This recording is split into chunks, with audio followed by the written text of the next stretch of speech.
ನನ್ನ ಬಾಲ್ಯದ ನೆನಪುಗಳಂದರೆ ಮಲೆನಾಡಿನ ಮಳೆಗಾಲದ ದೃಶ್ಯಗಳೇ. ಸಹ್ಯಾದ್ರಿಯ ಗಿರಿಶ್ರೇಣಿ, ನಿತ್ಯ ಹರಿದ್ವರ್ಣದ ಕಾಡುಗಳು, ಅಡಿಕೆ ತೋಟ, ಭತ್ತದ ಗದ್ದೆಗಳ ಮಧ್ಯೆ ಗಾವುದಕ್ಕೊಂದು ಮನೆ.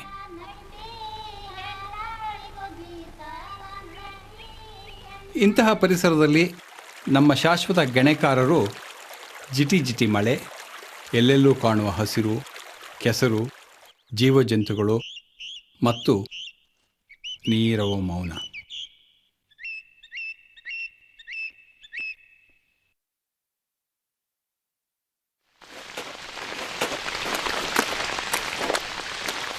ಸ್ಕೂಲ್ನಿಂದ ವಾಪಸ್ ಬಂದ ಮೇಲೆ ಮಾತಿಗೆ ಜನ ಸಿಗದ ಸಂಜೆ ಹೊತ್ತಿನಲ್ಲಿ ಮನಸ್ಸನ್ನು ಮುದಗೊಳಿಸ್ತಾ ಇದ್ದಿದ್ದು ಕನ್ನಡದ ಕಥಾ ಜಗತ್ತು. ನವ್ಯ ಸಾಹಿತ್ಯದ ಅಲೆ ಉಬ್ಬರವೆದ್ದ 60ರ ದಶಕದ ಒಂದು ಸಂಜೆ ನಾನು ಓದಿದ ಒಂದು ಕತೆ ನನ್ನ ಜೀವನದ ದಿಕ್ಕನ್ನೇ ಬದಲಿಸಿತು. ಕಥೆಯ ವಸ್ತು, ಹಂದರ, ಸಂವಿಧಾನ, ಭಾವಜಗತ್ತು, ಆತ್ಮಾವಲೋಕನಕ್ಕೆ ಹಾದಿ ಮಾಡಿಕೊಡುವ ವಿಷಾದ ಅದರ ದೃಶ್ಯ ರೂಪಕ್ಕೆ ಕನಸಿಸುವಂತೆ ಮಾಡಿತು. ಔಷಧಶಾಸ್ತ್ರದ ವಿದ್ಯಾರ್ಥಿಯಾಗಿದ್ದ ನಾನು ದೃಶ್ಯ ಮಾಧ್ಯಮದತ್ತ ಹೊರಳಿದ್ದು ಹೀಗೆ. ದಶಕದ ನಂತರ ನನ್ನ ಮೊದಲ ಚಿತ್ರಕ್ಕೆ ವಸ್ತುವಾದ ಆ ಕಥೆ ಘಟಶ್ರಾದ್ದ.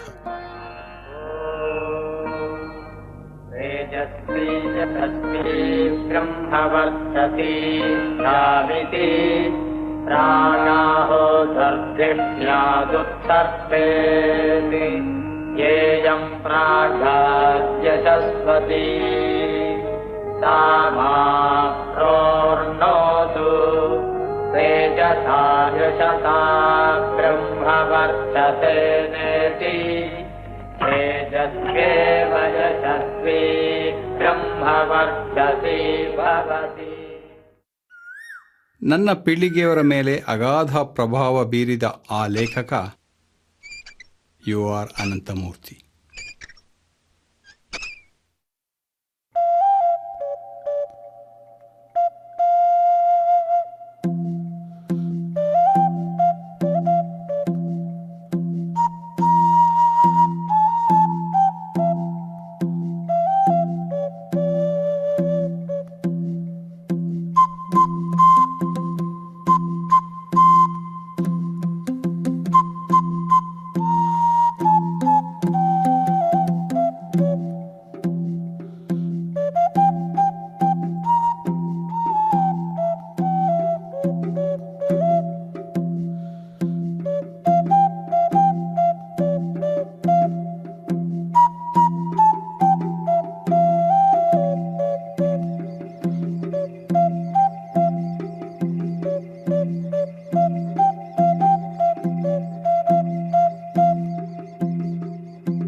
ಮತ್ತೆ ಮಳೆ ಹೊಯ್ಯುತ್ತಿದೆ. ಎಲ್ಲ ನೆನಪಾಗುವುದೇ, ಸುಖ ದುಃಖ, ಭಯಕ್ಕೆ ಭಯ, ಒಂದೇ ಎರಡೇ. When I was 24 years old, the first poem which made me feel that I can write poetry is called ಮತ್ತೆ ಮಳೆ ಹೊಯ್ಯುತ್ತಿದೆ. We always think that it is the man who initiates the sexual desire in the woman. But the truth is, she is as much a partner as a male is, although she looks very shy. I am glad that I caught all these things when I was young and I was quite intellectually ignorant of these things. ಮತ್ತೆ ಮಳೆ ಹೊಯ್ಯುತ್ತಿದೆ. ನೆನಪುಂಟೆ ಏಕೋ ನನ್ನ ಉದ್ದನೆಯ ಹುಡುಗಿ, ಕಿವಿ ಮುಚ್ಚಿ ಆಲಿಸುವೆ ಗೊತ್ತೇ ವಯ್ಯಾರಿ, ಗುಟ್ಟಾಗಿ ನೆನೆಸುವೆನು ಇತ್ತ ಕಡೆ ಹೊರಳೆ, ಎಲ್ಲ ಬಿಚ್ಚಿದ ಮೇಲೆ ಕಿವಿ ಮುಚ್ಚಲೇಕೆ, ಕಪ್ಪಗಿನ ಕಣ್ಣವಳೆ ಕೈತಟ್ಟಿ ನಕ್ಕವಳೆ, ಅಡಗಿ ಬಾಗಿಲ ಹಿಂದೆ ಬೆಚ್ಚಿಸಿದ ಸರಳೆ. ಮತ್ತೆ ಮಳೆ ಹೊಯ್ಯುತ್ತಿದೆ, ಎಲ್ಲ ನೆನಪಾಗುವುದೇ, ಸುಖ ದುಃಖ ಭಯಕ್ಕೆ ಭಯ, ಒಂದೇ ಎರಡೇ. ಎರಡು ದಳಗಳ ಮೊಗ್ಗೆ ಎಂದು ಹೊಕ್ಕುಳ ಮಿಡಿದು ಅಳಿಸಲೆ ಎಂದಾಗ ಕಣ್ಣ ಅರೆತೆರೆದೆ. ಬೇಕು ಬೇಡದ ಗಳಿಗೆ ಕಚ್ಚಿ ತುಟಿ ತೂಗಿ ಹೇಗೆ ನಾಚಿದೆ ಹುಡುಗಿ ನನ್ನ ಬೆಡಗಿ. ಎಷ್ಟು ಚಂದವೇ ನಿನ್ನ ಬೆಚ್ಚಗಿನ ಜೀವ, ಕಿಪ್ಪುಟೆಯೊಳಗಿಟ್ಟು ರಕ್ಷಿಸುವೆ ಬಾರೆ. ನನ್ನ ಬಿಸಿಲಿಗೆ ಹೊರಳಿ ಅರಳಿರುವ ಹೂವೆ, ಮೈತುಂಬ ಹುಡುಕಿದರು ಮಿಕ್ಕಿರುವ ಚೆಲುವೆ. ಮತ್ತೆ ಮಳೆ ಹೊಯ್ಯುತ್ತಿದೆ, ಎಲ್ಲ ನೆನಪಾಗಲಿದೆ, ಸುಖ ದುಃಖ ಭಯಕ್ಕೆ ಭಯ, ಒಂದೇ ಎರಡೇ.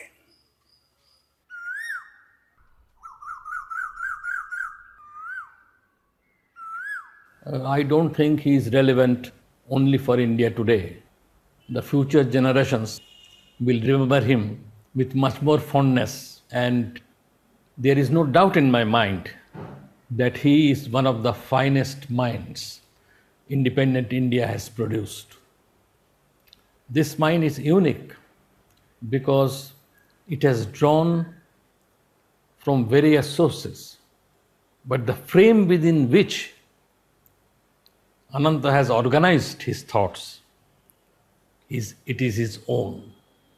At one level, he is a philosopher and a thinker, but at another level, he does not use the language of technical philosophy and technical social theory. He uses a kind of phenomenological approach, the language of a novelist, which he is.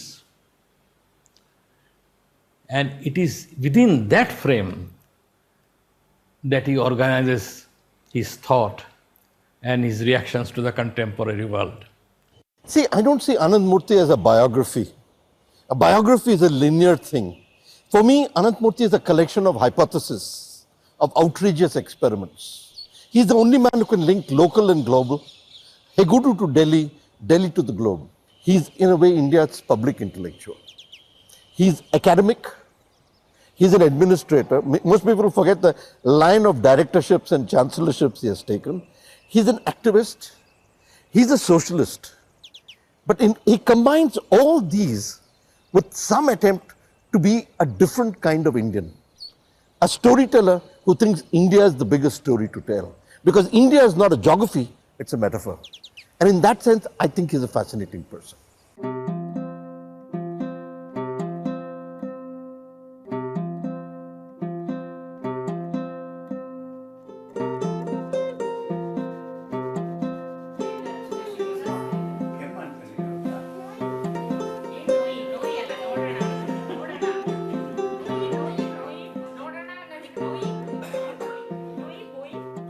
We can consider the ideological spectrum of Ananthamurthy in two phases. In the first phase, Ananthamurthy is a rebel, a staunch modernist who ruthlessly exposes the age-old and meaningless religious traditions of India, the social divide in the name of caste, and certain meaningless rituals pervading the whole Hindu society.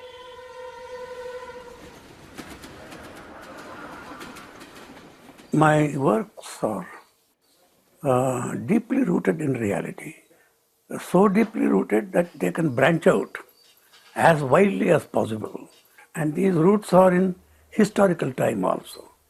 I bring into my fiction social realities, existential realities, but I am lucky if I go beyond that. Do I go beyond that? Samskara was a realistic work for elders about their own agrahar. But the same novel, when you come some distance away, say in Shimoga, it became a novel about Madhvas. Not Brahmins, Madhvas. It got a little abstracted. In Bangalore, more abstracted, it is about Brahmins. And when Naipaul read it, it is about Hinduism. When Erickson read it, it is about a crisis in middle age. So it became more and more abstract with gaining distance. How was it possible that I could write almost a realistic work and also an allegorical work? Not that I have succeeded everywhere like this, but often I have. And Samskar is a good example of what I was able to do.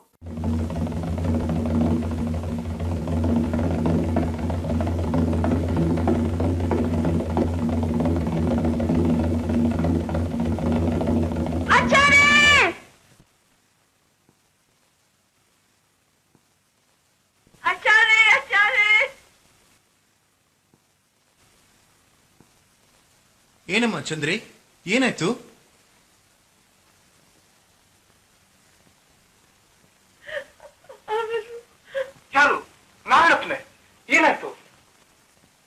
What gives it an epic quality is from a village, because villagers speak in terms of epics.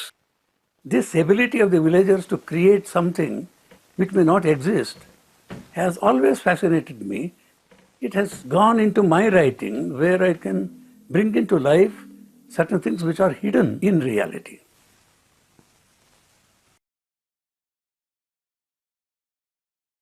Something unheard, something unseen, a sense of mystery is there in the reality itself.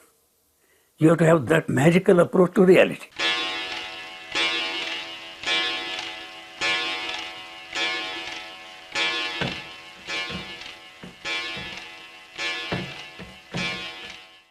If I was just realistic, it would have been just of the time and then nobody would read it. If it is purely symbolic, then it becomes so big and so fleshless, dry, it will not seem real at all. You see, think you are in time and you also think you are beyond time. It's a strange mixture of feeling. You have to bring it into your writing.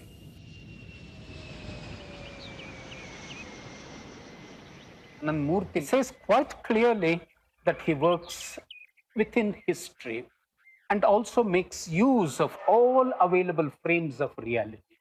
But that does not mean at all that he's rooted, frozen in the moment, because the moment carries visions, manifestations of the eternal. Now, that's why for Ananthamurthy it's necessary to locate his fictional processes in the moment, in the historical moment, and also to make it very clear that this historical moment has eternal manifestations. In Kannada, he talks of the Sadhya, which means the temporal moment, and the Shashvata, which means the eternal. Now, how does one explain where Ananthamurthy gets these from? Now, when we try to understand these, we realize that for Ananthamurthy, the moment is what leads to the eternal. And all these came to him as experiences and knowledges from his organic community, the organic community which shaped his consciousness even as a child, which later he developed into a notion of a community.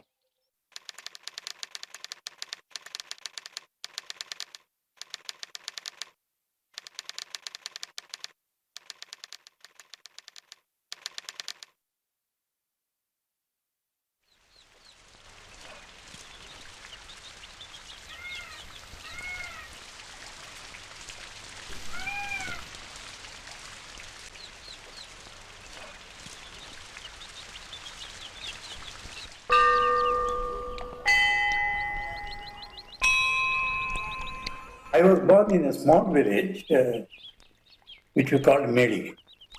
My grandfather was the priest and very orthodox. He wouldn't even wear a shirt. My mother was also orthodox. And my father, although born to a priest, slowly became a laukika, a man of the world. And then he was influenced by Gandhi. He wore a shirt, he wore a coat, he wore a cap, and under the cap he had a cropped head and also a little tuft. In a strange way, we were poor and very rich culturally, but we were all very poor. I began to go through a very intense kind of change in my high school days, that I was living through different times of world history at the same time. Because in high school, I would come to know of Darwin. The teacher would talk about Darwin. When I went back, there would be a great Shastri who would argue that the earth is flat, not round. An Arya Samajist would come from Tirthali and he would argue against the Brahminical old superstitions. And at the same time, Gandhi had started temple entry agitation, and the Brahmins in my Agrar would consider Gandhi a Kali who has come to destroy the Sanatana Dharma. They were against him. And then slowly became a socialist because of the other concerns. And then when I came to the college, every day I would meet a communist, would come and argue with me, your socialism will not do. We need to have Lenin's vanguard of the proletariat, and if you don't have it, you can't make a revolution. Now, what is important at that age of mine, we never brought in practicality in our discussion. We discussed ideas for their own sake. Yes, I could look inside myself and also outside. Chobanadudi was a turning point in my life. And also who I am. Kuvempu's novel, Kanur Subbamma. And so all this together made me what I am. Listening to that, to this, and also feeling that a Dalit is also a human person like me, not different.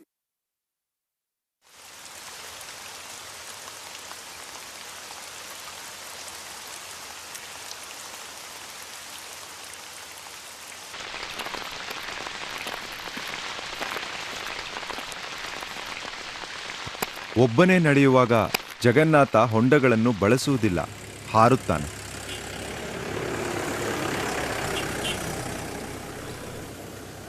Toll gate ದಾಟಿ ನಡೆದರೆ ಭಾರತೀಪುರದ ಪೇಟೆ. ಅದು ಬೇರೊಂದು ವಾಸನೆಯ ಪ್ರಪಂಚ. ಮೇಲಿಂದ ಎಣಿಕಿದರೆ ಚಕ್ರವ್ಯೂಹದಂತಹ ಬೀದಿಗಳು. ಹತ್ತಿರ ಬಂದರೆ ಉಚ್ಚೆ ವಾಸನೆಯ ಗುಂಡಿಗಳು. ತಗ್ಗಿನ ಪ್ರದೇಶದಲ್ಲಿರುವ ಈ ಪೇಟೆ ಮಂಜುನಾಥ ಸ್ವಾಮಿಯಿಂದಾಗಿ ಹುಟ್ಟುಕೊಂಡದ್ದು. ಅನಾಮತ್ತಾಗಿ ಎತ್ತೆತ್ತಲೋ ಬೆಳೆದದ್ದು. ಊರಿನ ಪ್ರತಿ ಮನೆಯಲ್ಲೂ ಹೊಗೆ ತುಂಬಿದ ಒಲೆ ಎದುರು ಅಡುಗೆ ಮಾಡುತ್ತಾ ಕೂತಿರುವ ಹೆಂಗಸರು. ದೇವರ ದರ್ಶನಕ್ಕೆಂದು ಬಂದ ಯಾತ್ರಾರ್ಥಿಗಳನ್ನು ನೋಡುತ್ತಾ ಮನೆಯ ಜಗಲಿ ಮೇಲೆ ಕೂತ ಗಂಡಸರು. ಭೂತರಾಯನಿಗೆ ಹೆದರಿ ಗೇಣಿ ಕೊಡುವ ಒಕ್ಕಲುಗಳು. ಇಲ್ಲಿ ಕ್ರಿಯೆ ಸಾಧ್ಯವೇ? ಚರಿತ್ರೆಗೆ ಸೇರಿಸುವ ಕ್ರಿಯೆ, ಕಾಲಕ್ಕೆ ಜವಾಬ್ದಾರನಾಗುವ ಕ್ರಿಯೆ. ಪ್ರಿಯ Margaret, life has ceased to be creative here. Manjunatha Swamy ಈ ಜೀವನದ ಕ್ಯಾನ್ಸರ್. ದೇವರನ್ನು ನಾಶ ಮಾಡದ ಹೊರತು ನಾವು ಕ್ರಿಯೇಟಿವ್ ಆಗಲಾರೆವು. ನಾವೆಲ್ಲ ದೇವರ ಗರ್ಭದಲ್ಲಿರುವ ಪಿಂಡಗಳಂತಿದ್ದೇವೆ. ಹುಟ್ಟಿಯೇ ಇಲ್ಲ. ಚರಿತ್ರೆಯ ಪಂಥಕ್ಕೆ ಸಿಕ್ಕಿಲ್ಲ. ಸೀಳಬೇಕು.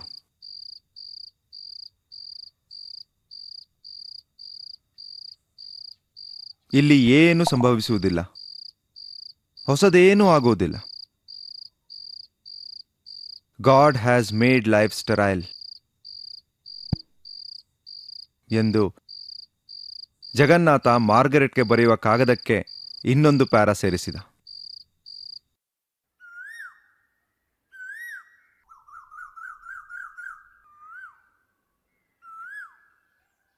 In one sense, Lohia and Gandhi have pushed him towards using a framework which is and will not be a derivative from the various frameworks floating around the intellectual world in the West and outside West too. Like his use of East and West simultaneously can also be read as a very creative attempt to reconcile the contradictions of India. And the contradictions bring out the dynamic of his thought much better than a standard East-West dichotomy. It is in that sense not the binary opposition between the East and the West, but binary oppositions within India, some of which have strong affinities with or closeness to Western categories, and some of which are a negation of Western categories. So there is a dynamic and a dialectic within him. It is that dialectic which one has to catch to understand him as a thinker. I have never thought merely in terms of the East and West. That leads you to some very bad ideological politics. Any idea from anywhere in the world is my idea. That's how the ancient Indians thought. His theory of politics was a theory of language. And because he could see language as a series of transformations, he could see diversity, he could see a million meanings of a word, he never saw contradictions in the way people saw. He didn't create dichotomies. Because to a certain extent he sought for different kinds of unities. He didn't have dualisms, he had reciprocities. He was always he could shift to both positions. And because he was both positions, he could be surprisingly a third position. There was a sense of the unexpected about him. And I think that's what really made him interesting. That's why I said he was not an argument. He was a collection of hypotheses. And I think he was one man who reinvented himself every day and didn't realize it.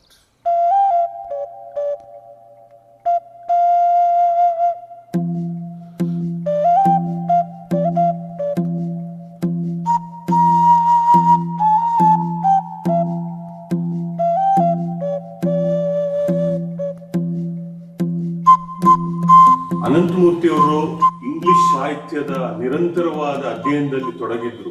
ಪಶ್ಚಿಮದ ವಿಚಾರಧಾರೆಯಲ್ಲಿ ಸಂಪೂರ್ಣ ಕೊಚ್ಚಿ ಹೋಗಲಿಲ್ಲ.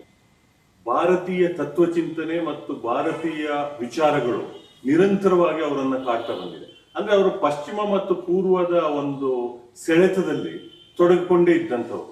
ಅವರ ಎರಡನೆಯ ಒಂದು ಅಂಶ ರಾಜಕೀಯವನ್ನ ಮತ್ತು ವ್ಯಕ್ತಿವಾದವನ್ನ ಅವರು ಒಟ್ಟಿಗೆ ಮಾಡುವಂತ ಕ್ರಮ. ಈಗ ಒಂದು ಸಮುದಾಯದ ಸಮಾಜವಾದಿ ಚಿಂತನೆ ಮತ್ತು ಅಸ್ತಿತ್ವವಾದದ ನೆಲೆಯಲ್ಲಿ ಬೆಳೆದಂತಹ ಒಂದು ವ್ಯಕ್ತಿವಾದದ ಚಿಂತನೆ, ಇದೆರಡು ಅವರಲ್ಲಿ ಒಂದು ಕರ್ಷಣಕ್ಕೆ ಒಳಗಾಗ್ತಾನೆ ಇರುತ್ತೆ. ಮೂರನೇದು ಬಹಳ ಮುಖ್ಯ ಮತ್ತೆ ಸೂಕ್ಷ್ಮವಾದಂತ ಅಂಶವನ್ನು ನಾವು ಅವರು ಸಭ್ಯ ಮತ್ತು ಸಂತ ಅಂತ ಹೇಳುವ ಪರಿಕಲ್ಪನೆಯಲ್ಲಿ ಇಟ್ಟದ್ದನ್ನು ನೋಡ್ಬೋದು. ಈಗ ವೆಸ್ಟ್ ಅವರಿಗೆ ಸಭ್ಯ ಅಂದ್ರೆ ಒಂದು ಜೆಂಟಲ್ಮ್ಯಾನ್ ಅಂತ ಹೇಳಿದಾಗ, ಈಸ್ಟ್ ನ ಬೆಸ್ಟ್ ಎಲ್ಲಿರುತ್ತೆ ಅಂದ್ರೆ ಸಂತನಲ್ಲಿರುತ್ತೆ ಅಂತ ಅವರು ತಿಳ್ಕೊಳ್ತಾರೆ. ಅಂದ್ರೆ ವೆಸ್ಟ್ ಸಭ್ಯ ಅಂದ್ರೆ ಜೆಂಟಲ್ಮ್ಯಾನ್ ಅಂದ್ರೆ ಅದು ಒಂದು ಅತ್ಯುತ್ತಮವಾದ ನಾಗರಿಕತೆಯ ಕೊಡುಗೆ, ಸಿವಿಲ್ ಸೆನ್ಸಿನ ಒಂದು ಅತ್ಯುತ್ತಮವಾದ ಕೊಡುಗೆ, ಅದು ಹೊರಮೈಯಲ್ಲಿ ಕಾಣಬೇಕದು. ಸಂತ ಅಂದ್ರೆ ಅದು ಒಳಗಿನ ಲೋಕದ ಕೊಡುಗೆ, ಹೊರಗಿನ ಲೋಕಕ್ಕೂ ಒಳಗಿನ ಲೋಕಕ್ಕೂ ವ್ಯತ್ಯಾಸವಾಗದ ಹಾಗೆ ಅದನ್ನು ಗ್ರಹಿಸಿ ತೋರಿಸಿ ಮಾರ್ಪಡಿಸಿ ಕಲ್ಪಿಸಿಕೊಳ್ಳುವಂತ ವ್ಯಕ್ತಿತ್ವದ ಬದಲಾವಣೆ. ಎರಡು ಸಂಸ್ಕೃತಿಗಳ ಅತ್ಯುತ್ತಮವಾದ ನೆಲೆಗಳಲ್ಲಿ ಮೂಡಿಬರೋದು ಅಂತ ಅವ್ರು ತಿಳಿತಾರೆ.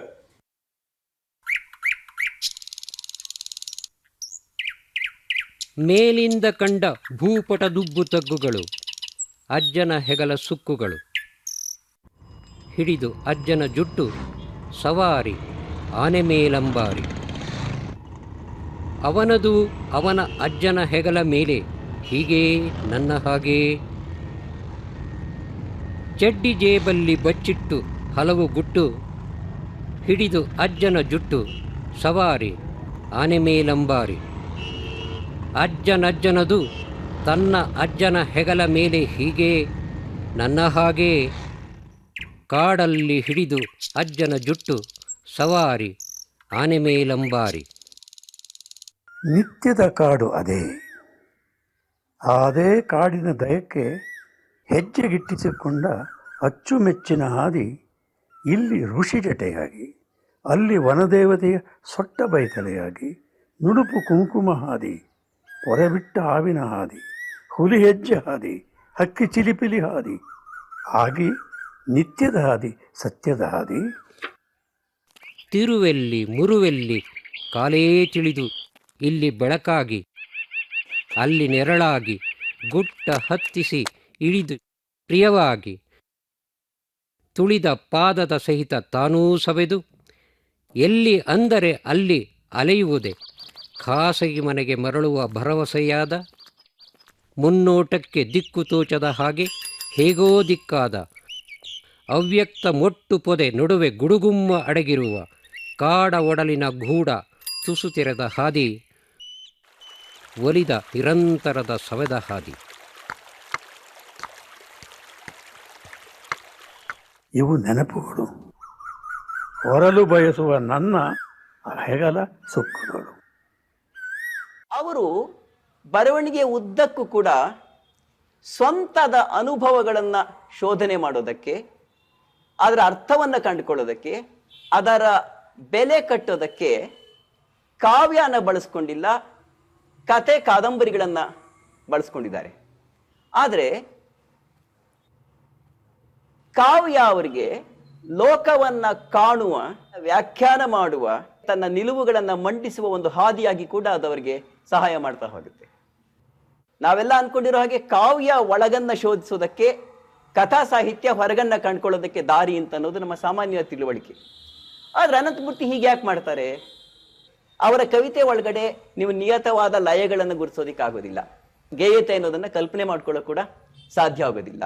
ಅಥವಾ ಭಾವುಕತೆ, ಯಾವುದನ್ನ ಸೆಂಟಿಮೆಂಟಲ್ ಅನ್ಬೋದು ಅಥವಾ ಎಮೋಷನಲ್ ಅಂತ ಕರಿಬಹುದು, ಭಾವನಾತ್ಮಕವಾದ, ಅದನ್ನು ಕೂಡ ಹಾಗೆ ಕರೆಯೋದಕ್ಕಾಗೋದಿಲ್ಲ. ಏನಂದ್ರೆ ಅವರ ಕವಿತೆಯ ಬರವಣಿಗೆಯನ್ನ ಉದ್ದಕ್ಕೂ ಕಂಟ್ರೋಲ್ ಮಾಡ್ತಾ ಇರೋದು ಅವರ ಬುದ್ಧಿನೇ ಆಗಿರುತ್ತೆ. ಇದು ನಿಂತು ಆಲೋಚನೆ ಮಾಡೋದನ್ನ ಬೇಡ್ತಕ್ಕಂಥ ಒಂದು ಬರವಣಿಗೆ.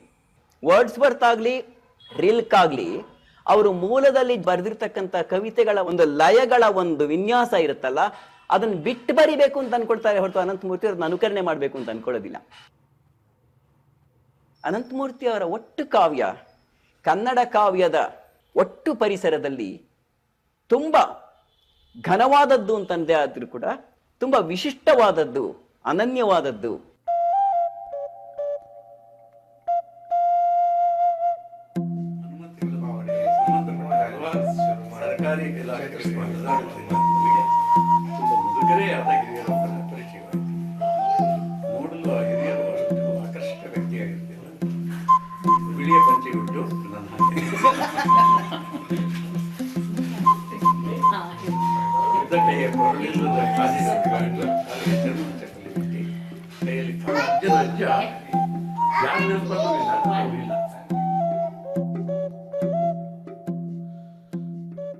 Ananthamurthy is of enormous consequences as a thinker and not just a creative writer.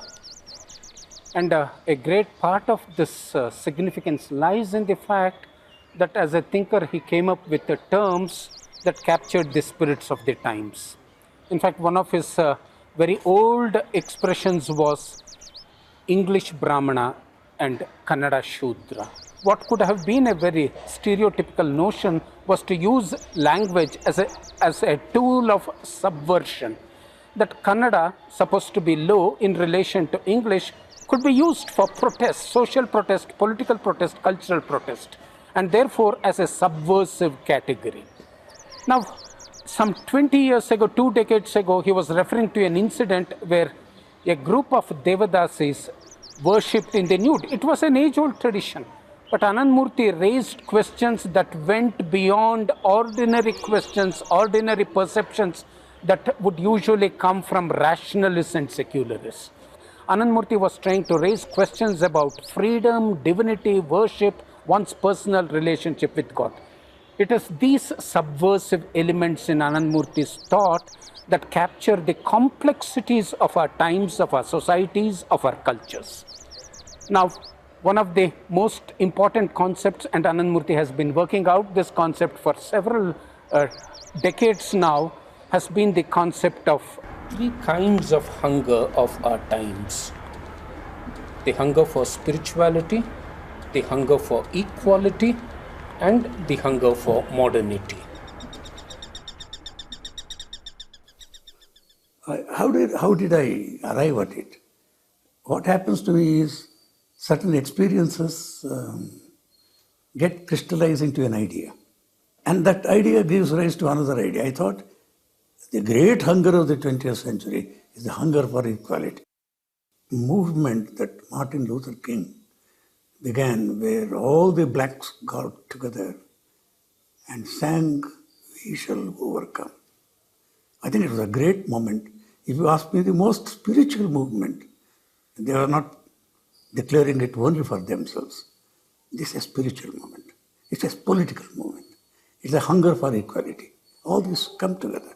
And also when Gandhi went on a salt march, that was a spiritual movement. That was also a liberating moment. So in 20th century, the spiritual has always been somewhere related to great political events. These are great moments where the different kinds of love and hungers meet. And then suddenly I thought, it is not merely the hunger for equality. Look at the way the poor Indians began to learn English. Or when Rajaram Roy writes a letter to a governor general saying that he was insulted by a British officer, he writes 2 pages in an English which was difficult for any Englishman at that time to write. So Rajaram Roy is trying to prove that he is as good as any Englishman. And hence there is a desire for modernity. It is there in Gandhi also. The modern civilization is a different thing. I use a different term for it. The modern world system is a different thing. But the modernity is to come out into the new century, face science and the new realities.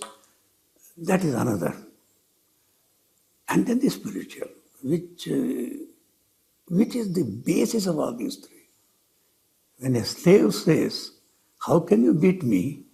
I am a man, you are also a man," then he has asserted the whole of humanity. It's only a slave who can assert humanity. So in every struggle in India, you see this assertion of equality. You see the generosity of the whole game. It is not really trying to release the people who are oppressed, release the oppressor also. So there are two involved. And hence this can't be seen only as political.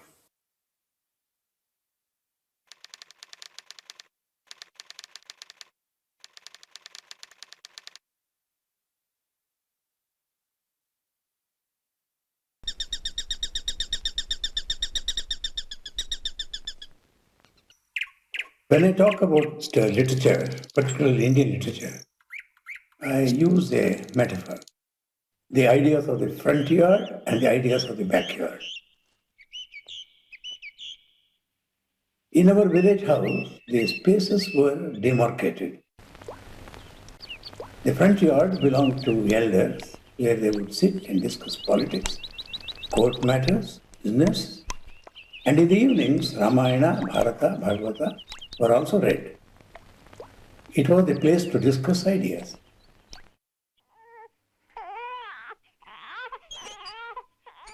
There would be a small hall inside, dark and cool, where children would gather and quarrel, study, and so on. At the backyard, there would be a well, and the women of the village would gather, gossip about their own domestic problems, affairs with their husbands, their own bodily ailments, and chat. I frequented the backyard often and gained a new insight there. To be a writer, one needs to visit both the backyard and the front yard. Because the front yard is the world of ideas, but the real world, which is the stuff of a writer, is in the backyard.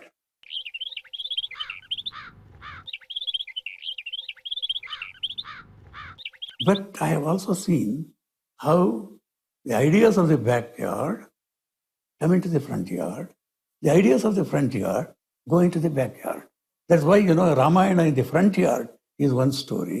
Ramayana in the backyard is another story. There are several Ramayanas. So India has evolved both and kept them both alive.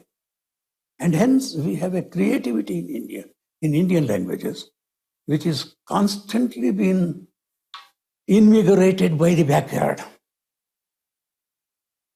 Indian literature has a backyard. We may call them regional languages, vernaculars, but I don't like those words. Rather use the word backyard. Then which is the front yard? In the ancient times, perhaps it was Sanskrit, now replaced by English. And I would say that Kabir, Nanak, Basavanna, Tukaram were as familiar with the front yard as with the backyard. That's why our great religious poets become meaningful in all our languages.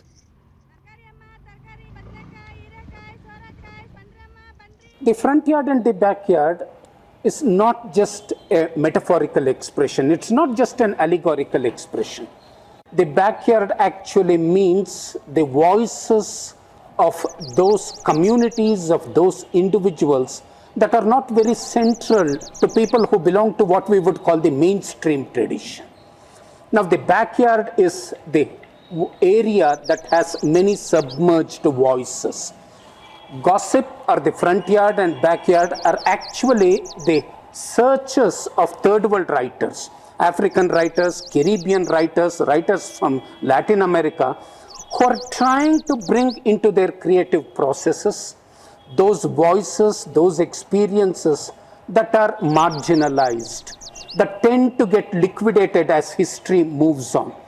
Western novel tradition would certainly not make use of, not listen to these voices. Say, for instance, Dalits, blacks, tribals in the Indian context. These are not very important for a Western sense of history.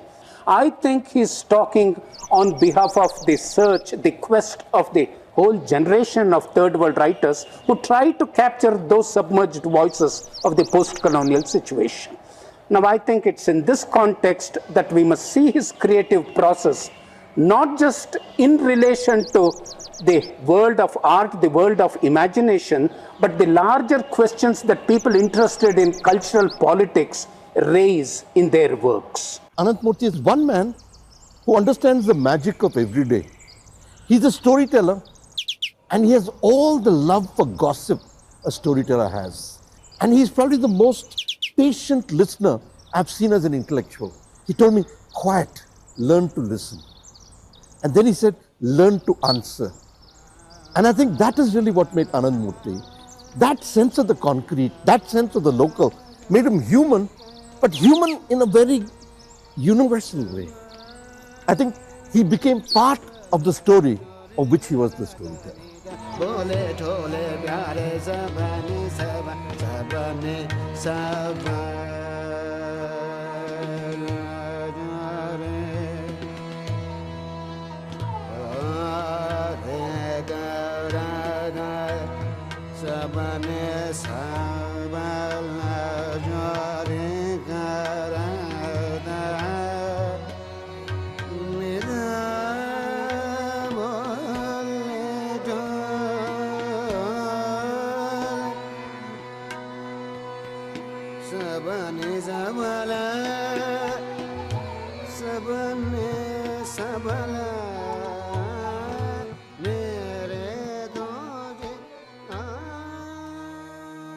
Ananthamurthy ಅವರ ವ್ಯಕ್ತಿತ್ವದಲ್ಲಿ 3 ಅಂಶಗಳಿದ್ದಾವೆ.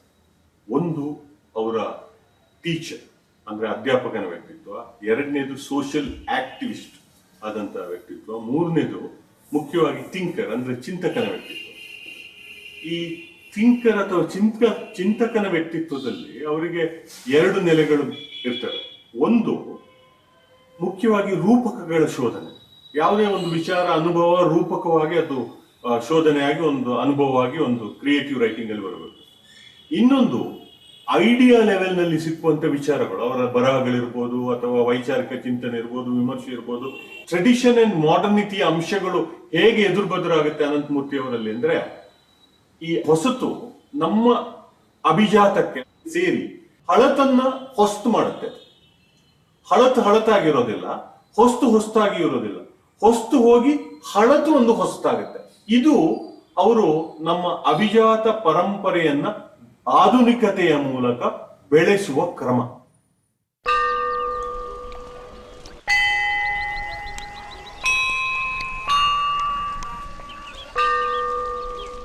ದೇವ್ರನ್ನ ನಂಬಿದ್ರೆ ಈ ಊರಲ್ಲಿ ತೀರಾ ಒಳಗಿನವನಾಗಿ ನಿರಾಕಾರನಾಗ್ಬಿಡ್ತೀನಿ ಎಂಬ ಭಯ ನನಗೆ.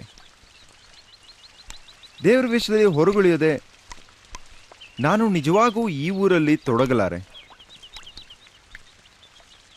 ತೊಡಗುವುದಕ್ಕೆ ಅಂತಲೇ ಬಂದಿದ್ದೇನೆ, ನಿಜ ಆಗೋದಕ್ಕೆ, ಗಟ್ಟಿಯಾಗೋದಕ್ಕೆ, ಹೊಕ್ಕಾಗ ಸಿಗುವುದಕ್ಕೆ. ಯಾವ ಮಾರ್ಗದಿಂದ ನಾನಿಲ್ಲಿ ನಿಜವಾದೇನು? ಊರು ಸೃಷ್ಟಿಶೀಲವಾದೀತು, ಕ್ರಮ ಯಾವುದು? ಜಗನ್ನಾಥ ಯೋಚಿಸಿದ.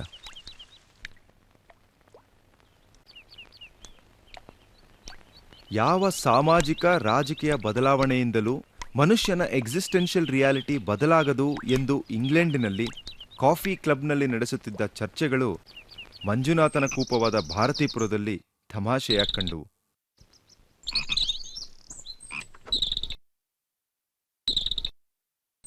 ದಲಿತರಿಗೆ ಮುಗ್ಧತೆ ಕಳೆಯಲು ಅಸೂಯೆ, ಲೋಭ, ರೋಷ ಎಲ್ಲವೂ ಪ್ರಾಯಶಃ ಅವಶ್ಯಕ. ಆಸೆ ಹುಟ್ಟದೆ ಓದು ಬರಹ ಹತ್ತುವುದಿಲ್ಲ.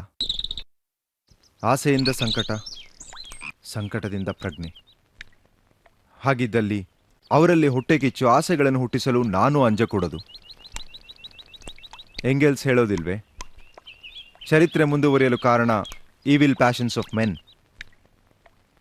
ಈಗ ಅವರು ಬರೀ ಪ್ರೇತಗಳು, ಹತ್ತಿರ ಹಾಯಬಾರದ ನೆರಳುಗಳು. ಮನುಷ್ಯ ಪರಮಾತ್ಮ ಸ್ವರೂಪಿ ಎಂದ ಶಂಕರರು ಅಸ್ಪೃಶ್ಯತೆಯನ್ನು ಖಂಡಿಸಲಿಲ್ಲ. ಇಷ್ಟು ಖಂಡಿತ ನಿಜ, ದಲಿತರಲ್ಲಿ ಆಸೆ ಹುಟ್ಟಬೇಕು, ಅಸೂಯೆ ಹುಟ್ಟಬೇಕು. ಪ್ರಾಯಶಃ ಆಗ ಮಾತ್ರ ಪಿಂಡಕ್ಕೆ ಕಣ್ಣು, ಕಿವಿ, ಮೂಗು, ಉಗುರುಗಳು ಹುಟ್ಟುತ್ತವೆ.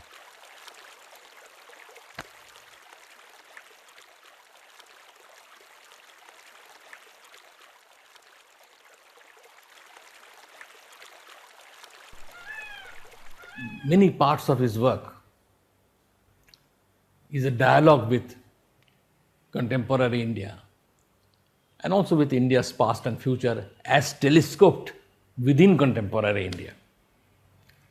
And this dialogue others find fascinating because it has resonances with problems within their own cultures. Certainly Asians and Africans will find many things very challenging in his work. I doubt whether they will have as much of an effect on a Western reader brought up squarely within Western culture with very little exposure to the Southern Hemisphere. But I don't think an African reader or an East Asian reader will find him very esoteric or strange. His interest in literature is only one aspect of his whole world of interests. He's more interested in what, in a larger sense, we call culture.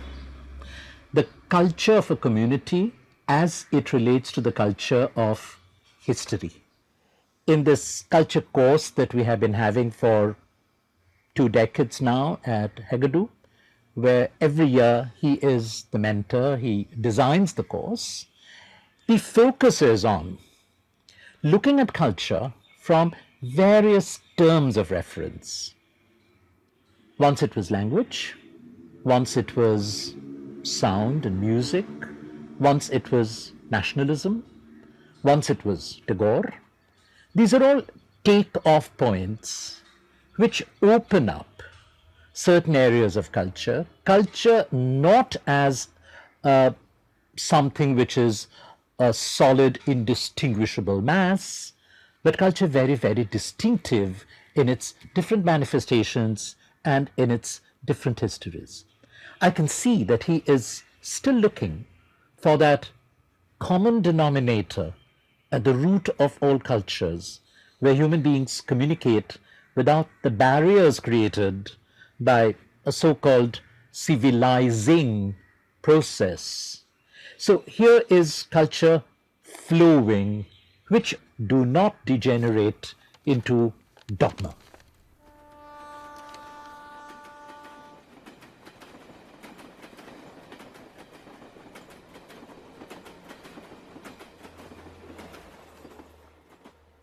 Ananthamurthy has been not only a major writer, but also a major cultural presence. He has stood for dignity, self-respect, and freedom of literature, and the autonomy of writers. The second point is that he all along insisted that writing itself is action. That when you write, you are putting language into action. And since language is a social inheritance, it's social property, this action is very much social action. Thirdly, Ananthamurthy brought the concept of Bhasha literature in the foreground. He started talking about language literatures of India when the domination of English was growing, when it appeared as if some of the best writers in India are writing in English, which is of course not a fact. So the best writers of India continue to write in their respective languages. Fourthly, he started giving prominence and some focusing on the smaller languages, languages of the tribes, the tribal languages. When you make a choice of the language you write in, you have not made just a cultural choice, you have made a political choice. So I made consciously a political choice to write in Kannada. What difference? If I had not written in Kannada, I wouldn't have written Samskara. I wouldn't have written Bharatipura. I wouldn't have written Ghatesravda. So choice of the language is also a political choice. When once you make that choice, then you stand for all the languages of India. Because our democracy depends on the multiplicity of religions and languages. And hence, during a crisis here, when there was this demand in Gokak agitation that Kannada should be the only language, then I protested. Because I wanted in Karnataka place for Urdu, for Hindi, for Marathi, for any language. When I was president of the Sahitya Academy, the tribal people would come and tell me their languages should be recognized. I said, Academy is not a place where languages are recognized, where literatures are recognized. So if your language produces a literary work, it is an Indian literary work. So we began to invite tribal literary people to national literary seminars. This, I think, is a political act.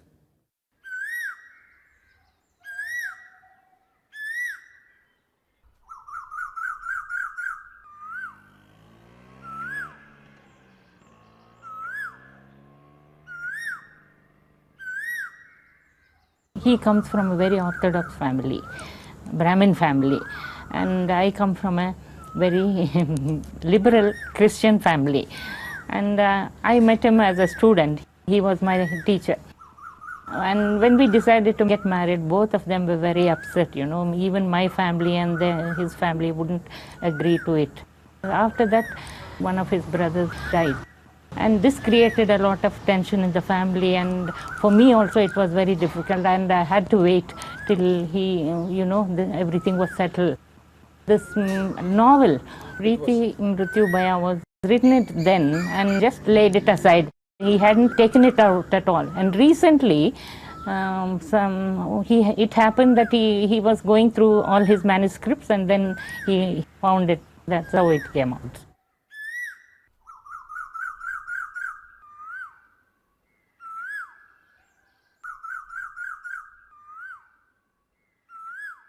My grandfather used cowrie shells to guess the future. But we used to steal it and then play with it. And I suddenly thought that playing with cowrie shells, playing with words for poetry are similar. But this play with words begins to gather meaning. Meaning that you did not intend even. You go beyond that. And such an act of creativity is described in this poem, Kavyada Atmanusandhana. ಕಣ್ಣು ತಪ್ಪಿಸಿ ಅಜ್ಜನ ನಿಮಿತ್ಯದ ಕವಡೆ ಆಡಿದ್ದೂ ಉಂಟು. ಕಣ್ಮರೆಯಾದದ್ದನ್ನು ಹಳೆಮನೆಯ ನಾಗಂದಿಗೆಯಲ್ಲಿ ಕಂಡು ಈಗ ಅನಿಮಿತ್ತ ನನಗೆ ನಾನೇ ಆಡಿಕೊಳ್ಳುವ ವಾರಿಧಿಯ ಅವಶೇಷವಾದ ಈ ವಿಶೇಷ.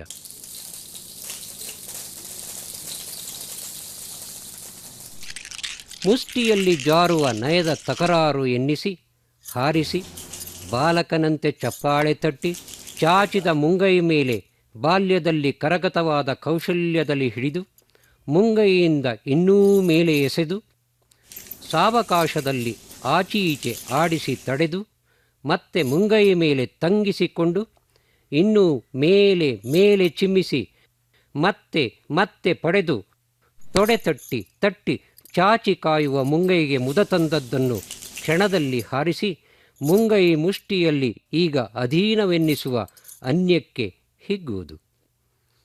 ತೆರೆದ ಅಂಗೈ ಮೇಲೆ ಹೊಳೆಯುವ ನಿಮಿತ್ಯದ ಪರವಸ್ತುವಿಗೇ ಆಸೆ ಹುಟ್ಟಿಸುವಂತೆ ನೂನುತ್ತ ಇಕೋ ದೇವರೇ ಎಂದು ಆಕಾಶಕ್ಕೆ ಎಸೆದು ಅವಸರದ ಬೆರಳುಗಳು ಹೊಂಚಿ ನರ್ತಿಸುವ ನಿರೀಕ್ಷೆಯಲ್ಲಿ ಮಗುಚಿ ಬೀಳುವುದೇ ಸಹಜವಾದ ಪದಾರ್ಥ. ಅಂಗಾತ ಬಿದ್ದು 4 ಕಣ್ಣುಗಳಾಗಿ ಒದಗಲೆಂದು ಪ್ರಾಣವನ್ನೇ ಕಣ್ಣಲ್ಲಿ ತಂದು ಹಸಿಯುವುದು. ನಾನು ಆಡುವ ಮಾತು ನನ್ನನ್ನೇ ಕಾಣಬಲ್ಲವೇ? ಅದೃಷ್ಟಬೇಕು.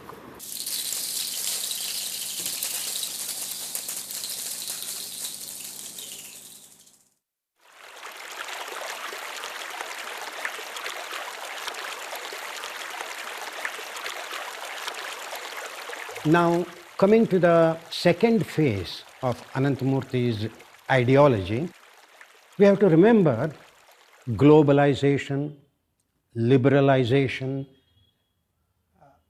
and an open door policy entered the Indian world. And they completely began to change the overall pattern of life in the Indian society.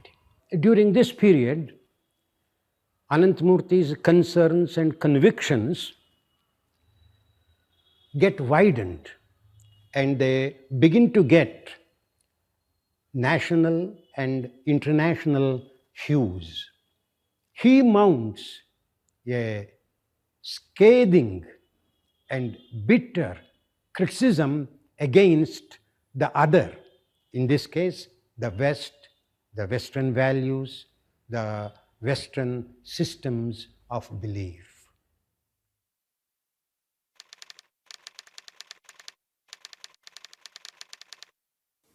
If a work is not just a statement of one's belief or a desire to propagate something dear to the author, then it can use any idea to explore the self. So there is nothing dichotomous about contrary ideas. Contraries meet in a very intense experience. And these dichotomies which you see, when you put it logically, fall off because of the intensity in which it is taken into an examination of the self. And if it is not an examination of the self, but a statement about truth, then immediately you begin to question it, whether it is true or not. A good work doesn't place anything before you in some kind of masterly way. It asks only questions. They altogether make for an examination of ideas in a way the kids wanted them to be examined, not saying, this is so, but would say, is this so? negative capability, not reaching after irritable conclusions, because any conclusion is irritable. Leave it to the reader. Make it a shodha, a search.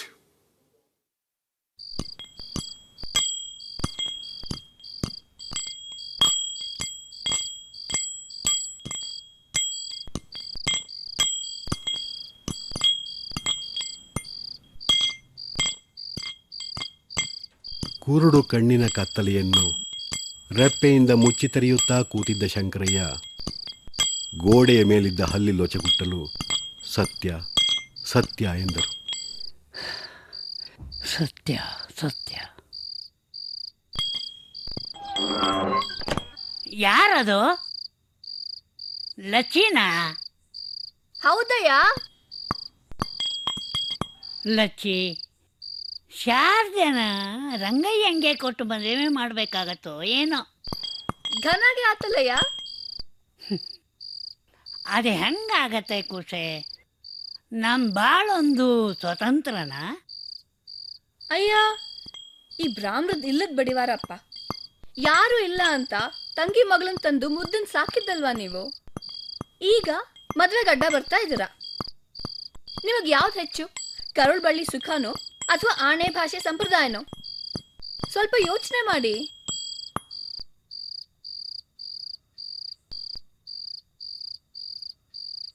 ಯಾವುದು ಹೆಚ್ಚು? ಯಜ್ಞೋಪವೀತಕ್ಕೆ ಸಿಕ್ಕಿಸಿದ್ದ ಉಂಗುರವನ್ನು ಕೈಯಲ್ಲಿ ಹಿಡಿದು ಯೋಚಿಸಿದರು ಶಂಕರಯ್ಯ. ಕೈಗಳಿಂದ ತಡವಿ ಕಿವಿಯಿಂದ ಆಲಿಸಿ ಜಗತ್ತಿನ ಜೊತೆ ಸಂಪರ್ಕವಿಟ್ಟುಕೊಂಡಿದ್ದ ಶಂಕರಯ್ಯನಿಗೆ ಈ ಪ್ರಶ್ನೆ ಎದುರಿಸಲಾರೆ ಎನಿಸಿತು. ರಂಗ ಯಾಕೆ ಹಿಂಗೆ ಕಟಕನಾಗಿ ಮಾತಾಡ್ತಾನೆ ಅಂತೀನಿ ನಾನು. ನನ್ನಿಂದ ಎಲ್ಲೋ ಏನೋ ತಪ್ಪಾಗಿದೆ. ಹುಟ್ಟು ಕುರುಡನಾಗಿ ಹುಟ್ಟಿದ್ದು ನನ್ನ ತಪ್ಪೆ. ತ್ರಾಣ ಇದ್ದವರು ಮಾತ್ರ ಬದುಕಿ ಉಳಿಯಲಿ ಎಂಬ ಪ್ರಕೃತಿಯ ನಿಷ್ಠುರ ವಿಧಿಯಲ್ಲಿ ನಾನು ಬದುಕಿ ಉಳಿದದ್ದು ನನ್ನ ತಪ್ಪೆ. ಬೇರೆಯವರಿಗೆ ಹೊರೆಯಾಗಿ ಬದುಕಲು ನಿನಗೇನು ಹಕ್ಕು ಎಂದು ಯೌವನದ ಕುಳ್ಳಲ್ಲಿ ರಂಗ ಕೇಳುತ್ತಾನೆ. ಅವನೇ ಒಂದು ದೊಡ್ಡ ಪ್ರಶ್ನೆ. ಅವನು ನನ್ನ ವಿಧಿ. ನಾನು ಕುರುಡ, ಅವನು ಕುರುಡ.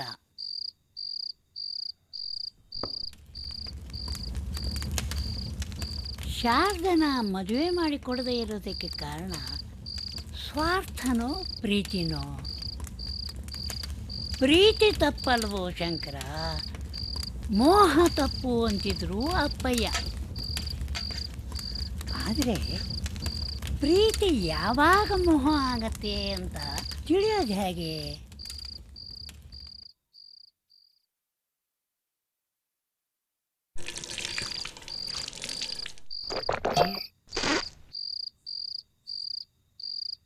ಕೈ ತೊಳೆದು ಒಳಕ್ಕೆ ಬಂದ ರಂಗ ಶಂಕರಯ್ಯನನ್ನ ನೋಡಿದ್ದೇ ಬೆಚ್ಚಿದ, ಉಸಿರು ಹೋದವನಂತೆ ನಿಂತ. ಕೈಯಲ್ಲಿ ಜಪದ ಸರ, ಹೊದ್ದ ಕಂಬಳಿ, ಹರಳೆಣ್ಣೆಯ ದೀಪದಲ್ಲಿ ಉದ್ದವಾಗಿ ಪಡಸಾಲೆಯ ಈ ತುದಿಯವರೆಗೆ ನೆರಳು ಅಸ್ಪಷ್ಟವಾಗಿ. ಹಣತೆಯ ದೀಪ ಹಂದಿದಾಗ ಬಳುಕಿ ಬಾಗಿ ಶಾರದೆಗೂ ನನಗೂ ನಡುವೆ ಬೀಳುವ ನೆರಳುಗಳು. ನನ್ನ ನೆರಳು ನನಗೆ ಭಯ. ಹುಟ್ಟುವಾಗ ಜೊತೆಗೆ ಹುಟ್ಟುತ್ತದೆ, ಸಾಯುವಾಗ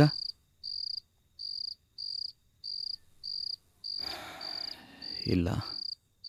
ಸತ್ತ ಮೇಲೂ ನೆರಳು ಸಾಯುವುದಿಲ್ಲ. ಈ ಮನೆಯೊಂದು ಜಡವಾಗಿ ಬಿದ್ದ ಅಜಗರದಂತೆ. ಇದು ಕಣ್ಣಿಲ್ಲದ ರಾಕ್ಷಸ, ಕಲ್ಲಾದ ಅಹಲ್ಯೆ. ದಪ್ಪ ಕಂಬಗಳು, ತೊಲೆಗಳು, ಅವುಗಳ ನೆರಳುಗಳು, ಮೂಲೆಯ ತಿಜೋರಿ, ಬೂಸಲು ಹಿಡಿದ ಈ ಗಣಪತಿ, ನಿಧಾನವಾಗಿ ಕಾಲವೆಣಿಸುವ ಗಡಿಯಾರ, ಎಲ್ಲವೂ ದುಷ್ಟ ಶಕ್ತಿಗಳಂತೆ, ಸಾವಿನ ಸಂಕೇತಗಳಂತೆ. ಎಲ್ಲವೂ ನಾಶವಾಗಬೇಕು. ತನ್ನ ಉಪಯುಕ್ತತೆ ಕಳೆದ ಬಳಿಕ ನಿರ್ನಾಮವಾಗಬೇಕು. ಆದರೆ ನಾಶವಾಗದೆ ಜೀವಕ್ಕೆ ಅಂಟಿಕೊಂಡು ಉಳಿದ್ರೆ ಅದು ಅನಿಷ್ಟ ಅಲ್ಲವೇ?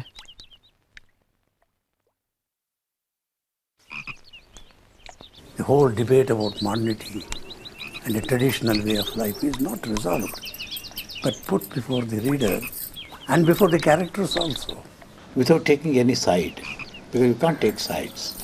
The conflict is important and the resolution is important, which is possible only if there is a dramatic encounter between tradition and modernity. ಬಿಚ್ಚಿ ಹೋದ ಹೆರಳನ್ನು ಗಂಟಾಗಿ ಬಿಗಿಯುವ ಪ್ರಯತ್ನದಲ್ಲಿ ಪಡಸಾಲೆಗೆ ಬಂದ ಶಾರದೆ ರಂಗನನ್ನು ಕಂಡಿದ್ದೇ ಭಾವಶೂನ್ಯಳಾಗಿ ನಿಂತಳು.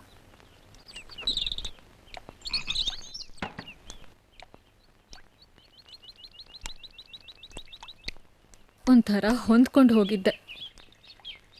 ಬರಲ್ಲ ಅಂತ ಹೇಳಿದ್ದ ಮತ್ತ್ಯಾಕೆ ಬಂದ? ನಿನ್ನ ಮುದುಕನ್ ಕೈಯಿಂದ ತಪ್ಸೋಕ್ ಬಂದೆ ಅಂತ ಕಠೋರವಾಗಿ ಹೇಳ್ತಾನೆ.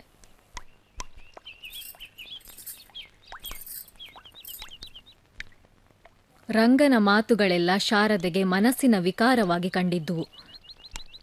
ರಂಗನಿಗೆ ಎಲ್ಲವೂ ತನ್ನ ಮೂಗಿನ ನೇರಕ್ಕೆ ಆಗಬೇಕು. ಪ್ರೀತಿಸುವಾಗಲೂ ಆಹಾ ನಾನೆಷ್ಟು ಪ್ರೀತಿಸುತ್ತೇನೆ ನೋಡಿದೆಯಾ ಎನ್ನುವ ಅಹಂಕಾರ.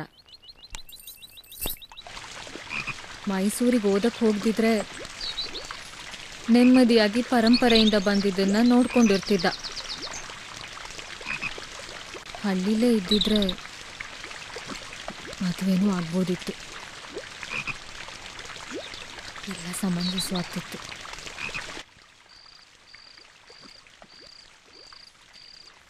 ಇವನು ಏನ್ ಬೇಕು ಅಂತ ಬಂದ? ಪ್ರೀತಿ ಅಂತೆ, ಕಾಮ ಶ್ರೇಷ್ಠ ಅಂತೆ. ಬಾವಿಗಾರಿ ಸತ್ತ ಅಕ್ಕನ ನೀರು ಕುಡಿದು ಹೆಣ ನೋಡಿದ್ಮೇಲೆ ಈ ಸುಖ ಬೇಡ ಅನ್ಸತ್ತೆ. ಈ ರಂಗ ನನ್ನನ್ನು ಪ್ರೀತಿಸಲ್ಲ, ಎಲ್ಲ ಬರೀ ಸುಳ್ಳು. ಕರುಣೆ ಇಲ್ಲದ ಕ್ರೂರಿ ಅವನು. ಹಂಗೆ ನೋಡಿದ್ರೆ ಅಕ್ಕನ ಬಸರು ಮಾಡಿ ಓಡ್ ಹೋದ ಮೇಷ್ಟ್ರಿಗೂ ಈ ರಂಗನ್ಗೂ ಏನು ವ್ಯತ್ಯಾಸ? ಇಬ್ರು ಕೊಳಕರೆ.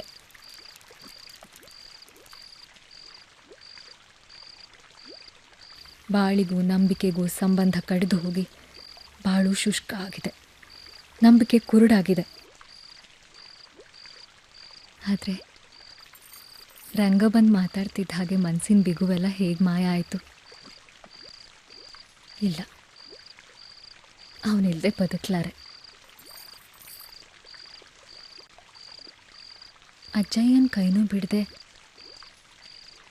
ರಂಗನ್ ವಿಚಾರಗಳನ್ನಿಟ್ಕೊಂಡು ನೆಮ್ಮದಿಯಿಂದ ಬದುಕೋದು ಸಾಧ್ಯವಾಗ್ಲಾರ್ದ?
ಘಟಶ್ರಾದ್ದ ಅನಂತಮೂರ್ತಿಯವರ ಜೊತೆಗಿನ ನನ್ನ ಒಡನಾಟಕ್ಕೆ ಚಿಮ್ಮು ಹಲಿಗೆ ಆಯಿತು. ಆನಂತರದ 4 ದಶಕಗಳಲ್ಲಿ ಅವರನ್ನು ವ್ಯಕ್ತಿಯಾಗಿ, ಶಕ್ತಿಯಾಗಿ, ಸಾಹಿತಿಯಾಗಿ, ಚಿಂತಕನಾಗಿ ನೋಡುತ್ತಾ ಅರಿಯುತ್ತಾ ಬಂದಿದ್ದೇನೆ. ಅವರ ವೈಚಾರಿಕತೆಗೆ ಇರುವ ಒಂದು ವಿಶೇಷ ಮಗ್ಗುಲಿಗಾಗಿ ಅವರನ್ನು ಗೌರವಿಸುತ್ತಾ ನಾನೂ ಬೆಳೆದಿದ್ದೇನೆ. ಒಂದು ಸೃಜನಶೀಲ ಕೃತಿಯನ್ನು ಪಠ್ಯಕ್ಕೆ ಮಾತ್ರ ಸೀಮಿತಗೊಳಿಸದೆ ಒಂದು ಸನ್ನಿವೇಶವನ್ನು ಕೇವಲ ಆ ಕಾಲದ ಚೌಕಟ್ಟಿನೊಳಗೆ ನೋಡದೆ ಅವುಗಳನ್ನು ಇತಿಹಾಸದ ಪರಂಪರೆಯ ರೂಪಕಗಳಾಗಿ, ಸಮುದಾಯವೊಂದರ ವರ್ತಮಾನವಾಗಿ, ಭೂತ ಭವಿಷ್ಯಗಳ ಕೊಂಡಿಯಾಗಿ, ಅಂದರೆ ಸಮಗ್ರವಾಗಿ ನೋಡುವ ಅವರ ಕ್ರಮ ಏನಿದೆ ಅದು ಅರಿವಿನ ಆಳವನ್ನು ವಿಸ್ತರಿಸುವಂತಹದ್ದು. ಅವರ ಈ ಒಳನೋಟಗಳನ್ನು ಒಪ್ಪಿದಾಗ, ಅವುಗಳೊಂದಿಗೆ ಸಂವಾದಿಸುತ್ತಾ, ಸಮಸ್ಯಾತ್ಮಕ ಅನಿಸಿದಾಗ ಪ್ರತಿವಾದಿಸುತ್ತಾ ತಮ್ಮ ವಿಚಾರಗಳನ್ನು ಹರಿತಗೊಳಿಸಿಕೊಂಡ ಅನೇಕರಲ್ಲಿ ನಾನೂ ಒಬ್ಬ. ನನ್ನ ಮೊದಲ ಚಿತ್ರಕ್ಕೆ ಅವರ ಸಾಹಿತ್ಯ ಮೂಲದ್ರವ್ಯ ಒದಗಿಸಿದರೆ, ನಂತರದ ಚಿತ್ರಗಳಿಗೆ ಅವರ ವಿಚಾರಗಳು ಪರಿವೇಶವನ್ನು ಒದಗಿಸಿಕೊಟ್ಟಿವೆ.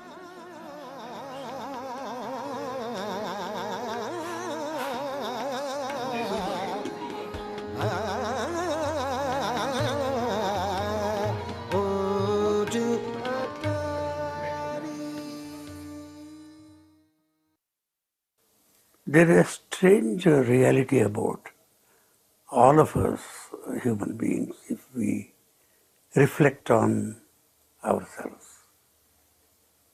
In a way, we live in eternal time, and at the same time, at every moment. So there is an ambiguous kind of relationship.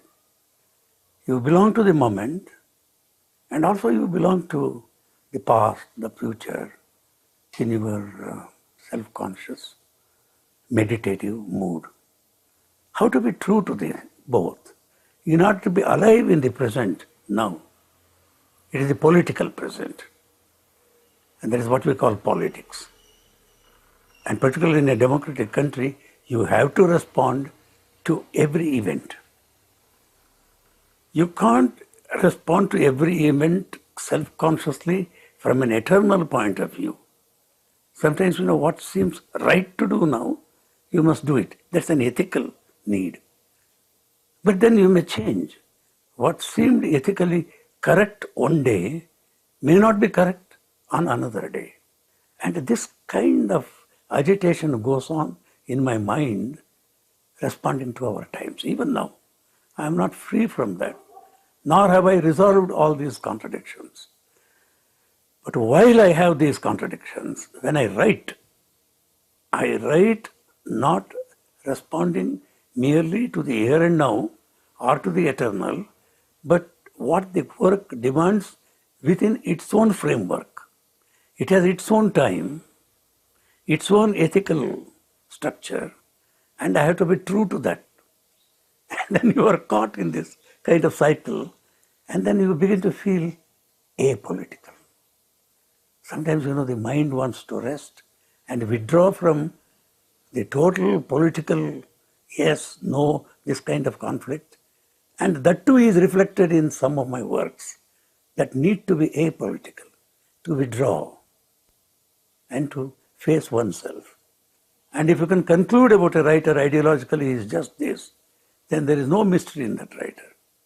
Even a great writer like Garki, who was ideologically so firm, was a great writer because there are moments when he is not so firm ideologically. And then this is true of Brecht. You can see how Brecht can respond to the other moments of life. So if you are political, you should be able to respond to the apolitical.